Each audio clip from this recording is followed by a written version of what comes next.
You are listening to Productivity Straight Talk with your host, Amber De La Garza. Amber is a sought-after productivity coach, trainer, speaker, and writer who gives entrepreneurs the straight talk on personal productivity. No BS fluff or overused jargon. Just actionable strategies to get results and succeed in business. And here is your host, Amber De La Garza, the productivity specialist. Welcome, and thank you for listening to Productivity Straight Talk. Today is episode 66. The Devil's in the Lack of Systems Details with Josh Fonger. If you are an entrepreneur who wants to power up your productivity, maximize your profits, and make more time for what matters most, then you're in the right place, and I'm so glad you've joined me. I'm excited about this episode because you're going to meet our guest, Josh Fonger. Josh is a business performance architect and the co-founder of Work the System. He's an international business consultant, coach, and speaker. He had the unique experience of personally helping hundreds of businesses grow simply by using the WTS method. His specialty is taking stressed out entrepreneurs from working in their business to working on their business using systems, so profits and freedom become a consistent mechanical reality. When listening in on my conversation with Josh, you will discover the importance of getting outside yourself, elevating and investing in systems, ways to document process to discover flaws, how to best attack the heavy lifting in your business, where an entrepreneur should start investing for the big return, tips for delegating and utilizing checklists, and so much more. So let's dive right in and meet Josh. Hello, Josh, and welcome to Productivity Straight Talk. How are you doing today? Doing great. Oh, I'm really looking forward to this episode. We were actually introduced through a mutual friend, Zach Sexton, and he was generous enough to say, hey, is there anybody I might be able to introduce you to? And I had listened to one of your interviews on his podcast, and I said, please make this connection. I have had this book on my wish list. Well, I'll say my queue, not my wish list. I have a queue of books that I've been wanting to read, and this was definitely one of them. So let's start off, Josh, and just kind of talk about your position within the company and how the book Work the System came about. Okay, thank you. Yeah, Zach, a good friend of mine and actually one of my early coaching clients from years and years ago. Yeah, he has rave reviews about you. So the business Work the System was actually born out of demand. See, my business partner, Sam Carpenter, wrote a book which was initially supposed to be a manual for his staff. So he had this kind of a mindset shift in his life, and he wrote a book for his staff. And once the book got into the final stages, he realized the book could actually help more people than just his employees. And so he released it.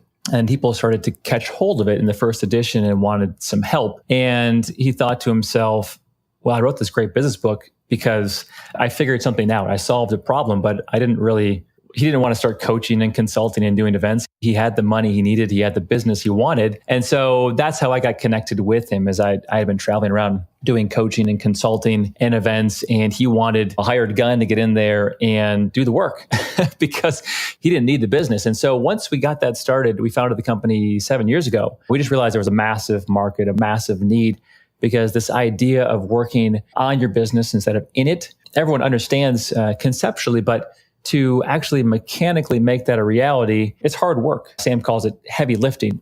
And so that's what our company does. We help companies do that heavy lifting, the mechanical shift that's going to produce more time and more money. It's kind of a mechanical equation.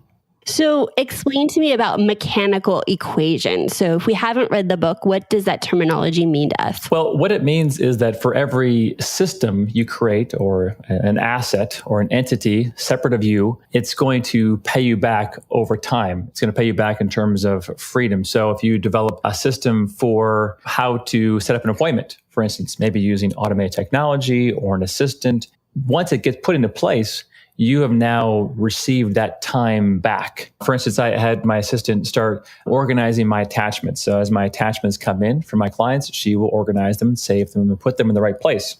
And it seemed like a little thing, just taking my files and saving them. But then when you add up the amount of attachments I get from the amount of clients and the amount of groups that I run, it ended up being, 20, 30 minutes a week. But 30 minutes a week times every week times multiple years, that's a lot of time. And it was about seeing that separate system, that separate entity, that task, knowing it's going to be repeatable, and then having the perspective that, yes, I can break this free and separate it and then give it to someone else to do. And I think a lot of people have a hard time having that perspective. And to continue on, that's really the first part of the whole business, is to get that perspective. Sam calls it getting it. And entrepreneurs are just usually so thick or stuck in the middle of their business to see things from that perspective. Absolutely. So you guys call it the heavy lifting, which is truly the upfront investment that's needed to get the compounded return on that investment of time, right? Like you have to do the work up front to set it up, which, let's be honest, it's not glamorous, it's not sexy, and certainly for most people, not fun. But you have to have the long-term game in play, I believe, or the long-term perspective in play, not just looking for the short-term results. Is that correct? Definitely. So each system has return on investment, and you don't hit break even typically within the first day or even the first week, and sometimes the first month after you invest the time to build it. But eventually it's going to hit that break even point. And then from then on out, it's going to be paying you dividends for potentially a very long time. And you do have to get beyond I'm going to do something that's going to produce some cash in my pocket tomorrow. You have to think beyond that in terms of asset building. And I think a lot of people don't feel comfortable doing it because they don't actually have a strategy or a direction or a plan. So therefore, they don't know what they're building for. They're building for tomorrow, and who cares if it crashes 3 days later. And it does definitely take a stepping back. And so what we like to do for everybody we work with, and you can do this right now listening to this, is to get outside yourself. We call it outside and slightly elevated. Look down on yourself kind of objectively and look at the direction you're going, and then see the separate components that make up your life, and then decide what is the direction, what is the course you want to take. And it's beyond just a mission statement or values. It's a whole strategy. And once you have that, it's difficult to do, but it's very satisfying. Once you have that, we call it a strategic objective, then you have a lot of confidence, because you know, okay, this is my market. This is what I'm going to produce. This is what I'm going to stand for. This is what I'm not going to get into. This is what I know about my industry. This is what I know about my team. This is the kind of team I want to develop. This is where I want to be in 10 years. You take all of those bits of information, you put it together into one really concrete directional document. And if you have that, then you do have confidence, and you say, you know what, I'm going to invest in this because I know where I'm going. But if you don't know where you're going, it's really, and probably rightly so, you probably shouldn't invest in a system, because you don't know if you're going to do a 180 next week. Right. You don't know what the long-term goals in the business are to create it up front for that. Yeah. And I think it's kind of one of the great advantages, and you work with a lot of entrepreneurs, and so have I, of entrepreneurs, is that they can make something out of nothing. They can turn on a dime. They're very innovative, very creative, and they can make things happen, which is great. But to scale that is not so great. It's better to really think, okay, I want to stay the course, a course that I know is going to work for an extended period of time. And to do that, I have to kind of say no to a lot of things and yes to just one thing, and then get in a groove and build a clear path and smooth it out over time. That's hard work for entrepreneurs, because they see the shiny objects, they see the opportunities, they want to jump off. And our big push is stay the course, be consistent, and then bring a team around you to document some systems, build some infrastructure so that you know that course is going to stay there. And in the meantime, you can build freedom. And just to give Sam as an example, he built this company, Centritel. I mean, you can look it up. It's still in Oregon. And he built it with these systems. And when he built it, it was about to go bankrupt. He had just a handful of employees. He was living there. He was sleeping there. He was a single parent with 2 kids. And he was working 100-hour work weeks. And then he went about having this shift in mindset, having this shift in strategy. And you can read about it in his book. But then once he got to a certain point where his life was reasonable again, he realized that the company didn't need him anymore. And then he wrote a book. And then he started a nonprofit. And then he ran for political office. And then he started a digital marketing company. And then he started a software company. And then he had the freedom to chase those shiny objects because his business was on a clear trajectory. Oh my gosh. See, that's very inspirational, right? Because most business owners are so stuck in whatever metaphor you want to use, the weeds, the forest, so busy working in the business and not on the business. And you said that earlier, and I want to echo that again and say it again, because as business owners, we get into the day-to-day, I call it the firefighting method, and you refer to that in the book as well, is just very reactive all day, every day versus proactive. And that this truly is a necessity to have a mindset shift. Say how you said it again. So elevate yourself. And what was your analogy? What do you want them to do? Well, it was get outside yourself. So outside and slightly elevated. There you go. Outside and slightly elevated. Now I could visually see that. I just couldn't come up with the words you were saying. But it's very true, because as long as we're I'm in the firefighter method, very reactive, very victim mode in our business, it doesn't give way to coming up with solutions. And creating systems, to me, is all about solution based. Would you agree with that, Josh? Yeah. And without the clarity of knowing where you're going, you don't know what really the best path forward is. So for us, once we have that direction, isolating a separate system is where the innovation really happens. And it's really interesting because I'll work with a company and I'll say, okay, here's something that you do every day. It's called answering the phone. And they'll say, great, well, we all know how to answer the phone. We've been doing it for 10 years. And I say, okay, that's great. Let's write down the best way to answer the phone, 100% the best way. Because now that we have a strategy and we know what the purpose is and the goal is, what is the best way? And you find out that they've been doing it the wrong way the whole time. Like they're missing the mark and they didn't even know it because they didn't have a mark. And it's in those details, the devil's in the details. If you get down to that level of detail, you're going to find out, hey, you know what? Actually, we are saying the wrong thing. Actually, we are not being clear about this message. We really should be doing this and we're missing sales here. And you find out, and we use the phrase dysfunction is gold, like that there's hidden dysfunction and waste in every single process of your business if you're willing to look there and be objective. And once you go so far as to document it or write it down, you're going to find improvements that you never knew were even there. I was talking with someone today that if I took the time to write down how to brush my teeth the best way humanly possible, based on my goals, my objectives, my purpose, I'm sure I would come up with a better way to do it. But it's about choosing to take control of the things that matter in your life instead of just let them grow organically and be reactive. Okay, so let's talk about maybe the elephant in the room.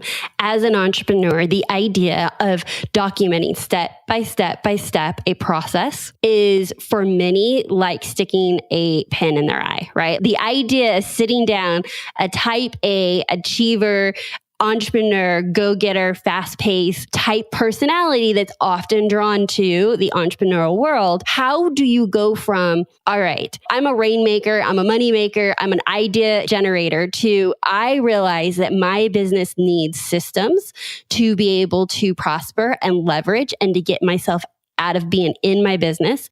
So now I have that mindset. Where do I go from there? Like, what is that first step that needs to be taken once I've had a shift in that mindset? Yes. Well, the one thing is don't lose sight of it, right? You have to believe that this is going to be the key, not just the tactic, but the long-term key. Any large organization does this.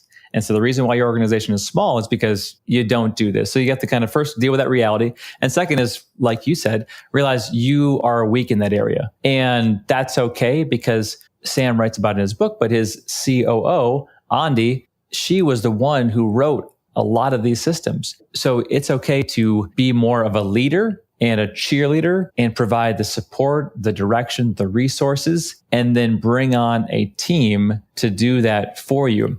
And so I'm a big believer of having your team do it for you. And if you are, let's just say for those of you who are solopreneurs right now, that might just start with having a part-time assistant. That might start with having some folks who are on your team just document a few things that they're doing right now, or possibly you just breaking off one thing that you do that's repeatable. And you got to start small. I think that the reason people don't do it is it's so overwhelming. For instance, Sam's company has 400 systems. You hear that and you think, oh, I'm never going to do that, so just forget it. But it started with one. It just started with one system. Then it was two, and then it was three. And then all of a sudden you have a part-time employee and they're doing most of it. So you just have to have the long view. And you just talked about that earlier, the long view, and then also realize that there are some ways to make it less painful, such as you can do a screen capture, just a recording. You can do an audio recording, a video recording. You can do a quick checklist and then hand it to someone else to clean up for you. You could have someone shadow you. You can work with an employee or an intern And then as you're working with them, say, I need you to document this for me, right? So I would say push other people to do it. And that's a big part of the work the system method is that we call it bottom up, but it's a better investment for you to teach and train and give the skill set of this to your team than for you to do it yourself. There's no leverage in you doing it yourself. I couldn't agree with you more. So I have a quick example in my business of us doing this recently. In fact, I do this all the time, but there's a recent example. When I first started my business, my mindset while I'm an entrepreneur actually is rooted in systems and processes. Like that's just the way I see the world. I see my business as a compoundment of projects and or systems. So projects to get systems created is kind of how I go about my business. And I know that that's really unique. However, while that is where I naturally lie, that's not where the revenue is for me being the entrepreneur. So as I've evolved and grown, even though that's my place where I like to hide and hang out because I actually think it's fun, it's not the best use of my time. And so I've shifted from being the person that creates it to then every time I create some new idea or a new process or something I want done, the first thing I say is do it and document it. But it's not a one-step process because it's messy when it first gets done. But then I always have on the list, then go back, right? And so I asked my assistant to update our blogging checklist because for years I started with writing blog articles. And then a year ago, I started podcasting. And when I started podcasting, we switched from articles to podcasts. And then at some point we went from podcasts as the original content to now shifting that into articles that get posted. And there was a shift in the processes and the systems that needed to happen. And I didn't even want to touch it. I just said, hey, look at what we used to do, switch it up. You're the one that actually does it. Once you're done with it, I'll review it and give my tips, tweaks, and advice on it. But I really gave ownership to her for that because she is the bottom up. Like she's the one that actually uses it. And I felt like even if I had created it, it would have taken me so much longer because I wasn't the end user. And it wasn't even done the way that would be best for her as she was the user.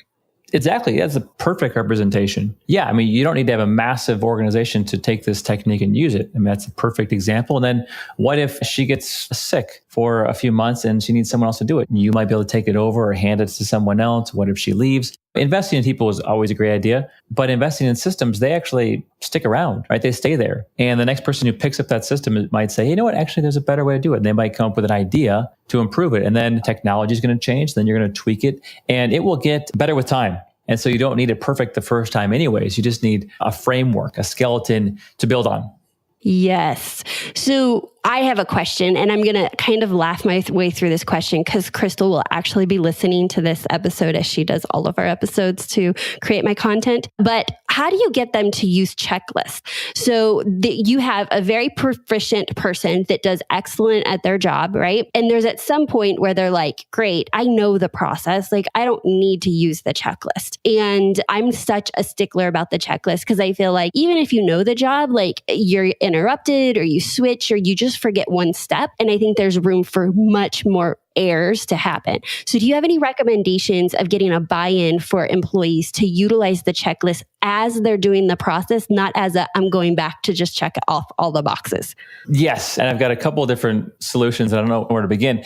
First, if you've not read the book, The Checklist Manifesto, that's a great book on checklists, basically saying doctors and surgeons who are proficient, once they had a checklist, the infection rate and the death rate, mortality rate went down dramatically just with a simple checklist. Pilots use checklists. Obviously, they know how to fly an airplane. So there's lots of examples that real world examples you can say, you know what, actually, it is smart people, proficient people use them. That's the beginning. But the second part is they need to a couple of things. One, if your culture is set up where they follow authority, which would be in terms of your strategy and operating principles, then they would do it just because you said they have to do it. If you have a culture where people they don't like to follow authority, that would be a whole other issue, which might manifest in not following checklists, and it might manifest in a whole lot of other bad things. But that would be the other avenue that I would look at. So belief, culture. And then the next thing is showing them the ramifications of a mistake. So, hey, this happened and they think, oh, no big deal. And you can say, well, actually, I had to pay for this. I had to pay for that. It disrupted this. And most people can't quantify that. And if you can quantify, hey, you missed that one thing with all the back and forth and the coordination, that was about $2,000. So I know you don't think that was a big deal because you just forgot to double check that one thing, but that was real money. And then they realize it, and you can go a step further, which I hate going too deep because people are people and they do their best, but you can actually set up performance-based pay plans based on it. And that would be a checklist that actually has initials and a signature. And you could just say, hey, every time you do this, I need you to submit this. If you submit 100% of them during the next quarter, you get a bonus, $500. If you miss any, everyone you miss, you lose $100. That's going to instill a habit. I know it's very carrot and stick, but it does work. And then even going a step further, I was working with an underground irrigation company, and they had a checklist to check to make sure the pressure of all their pipes were working just fine. And then lo and behold, they flood 6 houses. And I asked him about it, and he said the reason why is they got so used to these checklists and filling them out that people would just fill them out without even really doing the checks. They wouldn't do the pressure checks. They wouldn't do the things. And so what we had to do is set up a double check. So there was a person who did the work, and then there was someone different who would go in and then check their work and then initial it. So then, that's a really deep way to do it. And so you have to think of the situation. How far do you want to go? Is it just a reminder? Is it to prevent flooding 6 houses? Is it to save $10 or $10,000? And then based on that level of severity of mistake, you have to kind of tailor the application. So I kind of gave you like 6 answers to that question. But I'm guessing there was 6 answers only because it's a popular issue, right? And I couldn't agree more that it does lie in the culture. But first and foremost is that these are very capable and talented people, just like an airline pilot, just like a doctor. And so it's the changing the belief that just because I know what I'm doing doesn't mean I can't possibly miss a step. The reason I asked is because when systems and processes are created, are you referencing like a procedures manual plus checklist? Or when you reference that, are you looking at just that's a procedures manual? And what is the difference for you in your perspective of how a business owner can use the two? Yeah, well, let me see if I can answer that right. I think I understood the question. Most of the companies I work with, the largest one was doing about $500 million a year in sales. But beyond that, usually I work with smaller companies. And the smaller the company, the more simple I like to make it. Therefore, it's easy, right? It's easy for everyone to get involved. It's easier to see an impact immediately. So if it's 1 employee or 5 employees or 10 employees, I don't try to build some massive manual because I know that the chances of them keeping it up to date and current and distributing it and training with it is low. And so I think more practically. And so I prefer to come up with a list of all of the things that need to get done. And then it's not sequential, as in we're going to build all the systems for customer service next week. It's just what is the next thing that's most important or the highest priority, or we're going to be moving offices next week. Let's write a procedure for that. It's keeping it relevant. So the procedures they work on are the ones that are relevant. And then over time, they will build up a series of procedures. Then over time, they can build a manual. And for me, I like to separate the policies or procedures, the policies, I like to call them guidelines. So customer service guidelines, dress code guidelines, vacation day guidelines. Those are more narrative, best practices, white papers. And then the procedures are more step-by-step. Step 1, step 2, step 3, step 4. We call them how-to procedures. Those are sequential. And then checklists are something separate. And then process outlines are something separate from that. And those would be things that take place over a long period of time, not just one sitting. So a simple way to think of a process outline would be hiring a new employee. There's a starting place when you realize you need to do it, and you place the job ad and you start to collect resumes, and this whole process plays itself out over 3 or 4 weeks. And so you have an outline of the best way to do it, but then within that outline, there are specific procedures that hang on to the outline when more detail is necessary. Okay, that's very interesting. I've never heard of process outlines. So in my business, I use checklists and I use processes. Because we're so small, I think we don't use guidelines. And most of my team is independent contractors. So I don't see that there's things such as dress code and stuff. But process outline, can you give me an example? One more. So you said that it was hiring. Can you give me another example? Because one of the indicators you used was something that takes more than one sitting. And let's just say creating a podcast episode. That's over many, many sittings, right? We could be working on a podcast episode for a month between inception all the way to recording and then to post-production. So would that be considered a process outline, you're calling it? Yeah, I would. When you analyze things that are a process outline, there is usually multiple people involved. And it's repeatable, right? So if you were going to just do one podcast ever, I would say just do your best. Like there's no point in documenting it. You're just going to do it once. But if you're going to be doing this again and again and again, and it's complex, there's multiple people involved, and you want to see the efficiencies and the overlap, and you want to set milestones and expectations, then having it in a process outline is going to allow you and the team to understand their perspective and how they fit in with the rest of the team. And then they know if they need to jump in and do someone else's task, or someone's sick or someone's gone, they know where they are within that continuum and what procedure to go to or link to along the way through that. Now, with contractors, you get to the gray area about what you can control that they do. But I think a very simple process outline, some folks are more visual. They'll do a process diagram instead. But I think a process outline is more useful because you can add more content. And in the case of a podcast, it's very linear. I try to avoid process diagrams unless there's a lot of complexities and it's not so linear. It's not just from left to right. Then I will use a diagram. But they're rare. I mean, this is 3% of the procedures you're ever going to write for your company are going to be process outlines. Okay, so give us some recommendations on some of the most popular processes that should be, or systems that should be created in a business. And I'm going to use popularity by the term of getting the biggest return back for the time investment of creating them. Where should an entrepreneur start for the biggest return? Okay, this one is going to be applied to anybody. You need to apply it to yourself, but the way you want to think about it is what is something that's done the most often in my business. So if you do something that's done 5 times a day, 10 times a day, that's something you want to procedurize. So when I work with recruiters, they say, well, Josh, we already know how to do recruiting. We know how to interview. We've done it 100 times.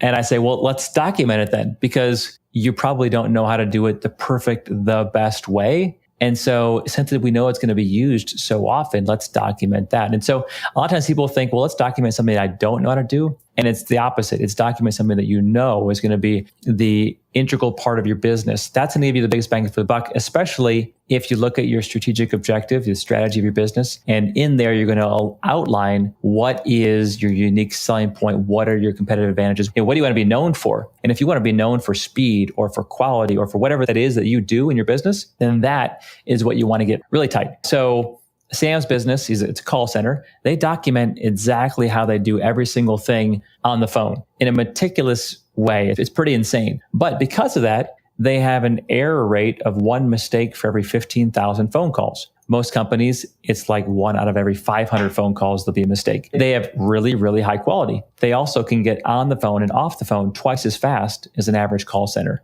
And they also charge twice as much because of their quality. So you get the idea there is because they really focused on the core part of their business, what they do every single day, that had the biggest impact. And beyond that, it's going to be, how to answer the phone, how to common customer support tickets, common administrative things, common financial things, just things that every business would have to do, payroll. So you just want to think about those standard administrative things that are lower level, because then you as the owner can free yourself up. And then I know it's going long here, but also you as the owner, since your time is worth a significant amount to the business, and there are things that only you can do, such as strategic partnerships and new products. And there's things that only you can do. And if you're bogged down with the day-to-day, you can't grow the business. And so I like to make sure that those things get documented right away as well. Yes. So when I recommend people delegating or starting to delegate or improving the way they delegate, I always give the same advice, is start out with delegating the tasks that you do most frequently. Because if it takes you 90 minutes to teach somebody and document something that you're going to get a return back of over, maybe it only takes 5 minutes normally, but it took you 90 minutes to do it. Well, there's a break-even point, and that's going to come a lot sooner if it's something that you're doing multiple times a day. I can see how that would be exactly the same example of the investment on creating systems.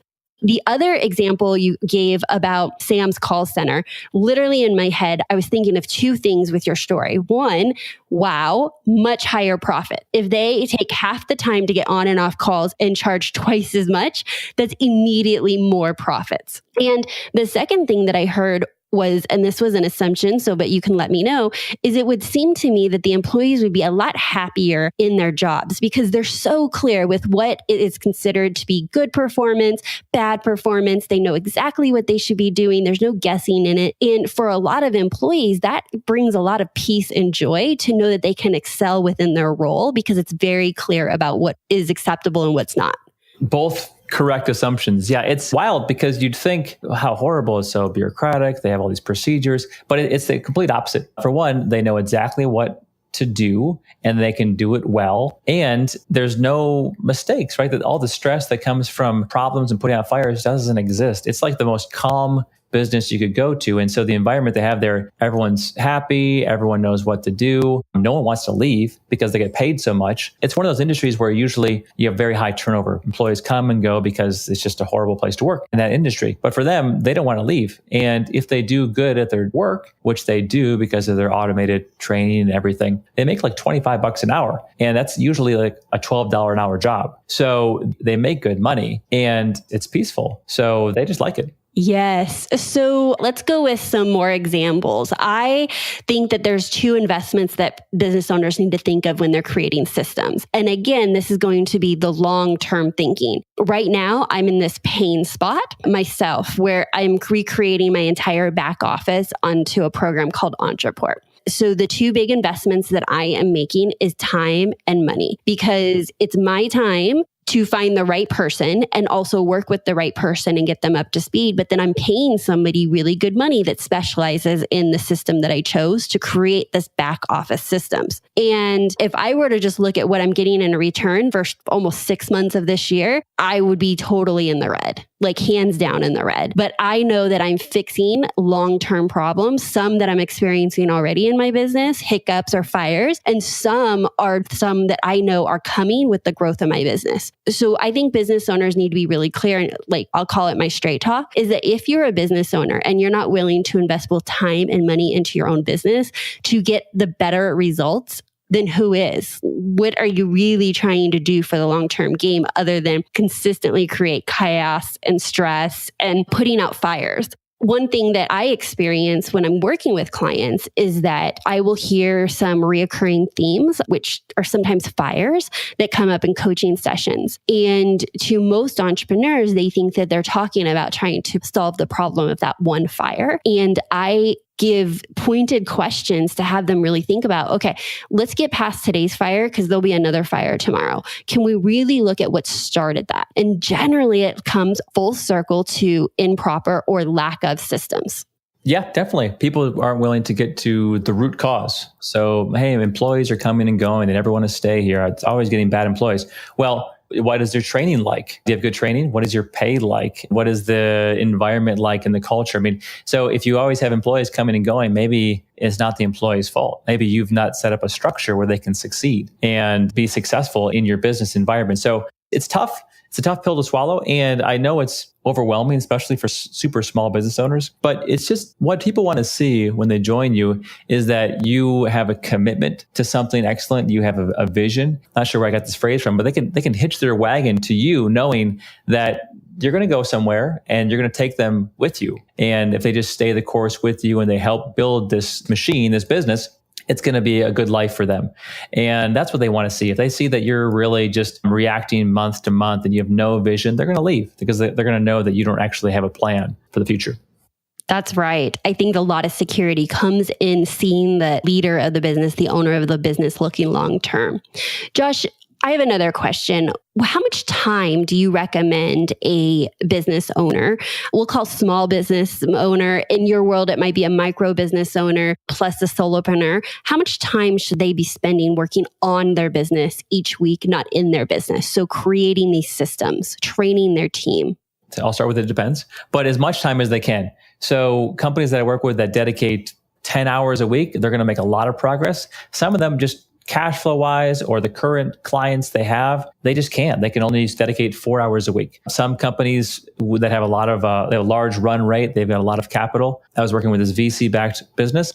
They had a lot of money flowing in. They essentially shut their office down 1 day a week, and nobody did anything except worked on systems for an entire day every single week. And that was a big investment, but they had to grow quickly. So I would say as much time as you can, but make sure that you got to stay in business. So if you got to make a sale, but then use your biological prime time, we call it. Use the time that you know where you're going to have the most focused energy to work on systems. And that's usually in the morning. And if you can dedicate 2 hours a week, great. Start with that. Then eventually it'll be 3 hours a week and then 4 hours a week. But do it during the right time of the day, which is the morning, and block out your schedule, block out your calendar, block out everything else, and then just get focused during that time. Okay, excellent. So we're going to close out with one more question. What apps or programs or tools do you recommend people use to document processes and systems in their business? Okay. Well, I've got a little bit of a biased answer just because Sam developed a software called businessdocumentation.software.com. So that's certainly one that I would recommend. But in all honesty, it does depend on your business. I think it's a great software. It follows our methodology. But a lot of my clients, they use Word documents, save it on a server. Some use Dropbox, some use Google Drive, some use SweetProcess, some use a Microsoft version. I believe it's called OneDrive. But there's a ton of them out there. And some have industry-specific ones that are based in their industry. So I don't want people to get bogged down with the software. The main thing is to get the mindset shift and then start to proceed in that direction. And then the software will come. It really doesn't, if you only have 5 procedures, it doesn't matter where you save them. Once you have 50, then it starts to become, a real important topic. Right. Okay, excellent. So some of the apps and programs that I use, and I'm thinking this is going to be something that I'll have on my website and link out to as well. But I use Trello. So I use that for processes. I would say that I probably use it for your processes outline. So from a left to right, like the flow of an actual task or project. And then, but within a card on Trello, I go deeper into checklists. In addition to that, we have procedure manuals that are just created in a Word document saved to Dropbox with a table of contents in it. And so it's all categorized and able to be linked to by navigation anywhere that we need to be for our procedures in our business. A favorite thing that I use often in my business is called Jing, where I can just do a recording of my screen, or I use Loom. And both of them are video recordings and or screen capturing, where I can give a step-by-step and then ask them to transcribe or create a checklist off of what I'm explaining to them. So that's kind of all the different tools that I currently use to create processes and checklists in my business. Perfect. Yeah, I've worked in all those platforms as well. They're all great and they all work. It's about just being consistent and not getting spread too thin with too many kinds. But I think the ones you'd recommend are great. That is a great place to end. It's all about consistency, Josh. That is phenomenal. Thank you so much for being a guest here on Productivity Straight Talk and talking about the importance of making the investment and doing the upfront work and creating systems and how that can really transform our businesses by creating leverage. Great conversation today. Josh, do you have anything that you wanted to share with our listeners, and how can they find you? Well, the one last thing I would leave them with is to go to our website. If they're interested to find out more, it's called workthesystem.com. And then they can download Sam's book, Work the System. It's free to download there. And we have our own podcasts and resources there. And certainly I do a lot of coaching, group coaching and events. If you need some more help, I'd be happy to help you there. Excellent. And we will be sure to link out to all of this in the show notes. So you can go to theproductivityspecialist.com/podcast. And his episode will be right at the top. Thank you, Josh. And I hope you have a productive week. Thanks, Amber. Thank you for listening to another episode of Productivity Straight Talk. However, before we close out, I need to be straight with you. No change, no change. Without taking action, nothing will change for you or your business. So based on what you learned today with my discussion with Josh, what will you take action on? What were some key takeaways that you can actually implement immediately into your business? I know it can be a challenge when you're learning so many great things and there's so many nuggets. But what I want you to do before you end this session, before you go on to the next podcast, before you pull up in your driveway, before you stop running on that treadmill, I want you to take a moment and really decide, what is one actionable step that I can take from my investment in listening to this episode today? And once you figure that out, I would love for you to share it inside our private Facebook community. If you're not already a Productivity Straight Talk Insider and a member of our Facebook community, you can join us at productivitycommunity.com. Head on over to productivitycommunity.com, leave me your name and email address, and I will send you our private special link to join our Facebook group. And, as always, I want to thank you so much for leaving great reviews and sharing Productivity Straight Talk with other entrepreneurs. You're not just sharing information, you're giving the gift of improved productivity and maximized profits. I have a special thank you going out to Mermaid4, who said, Amber defines productivity by investing your best time into your best activities. This show is packed full of useful tips to make sure that happens. Give it a listen. Thank you so much, Mermaid4. One last thing for you today. Have you ever wondered what it would be like to work with me and get my coaching on productivity and my eyes on your business and held accountable for taking the action in your business that you so desire to grow it?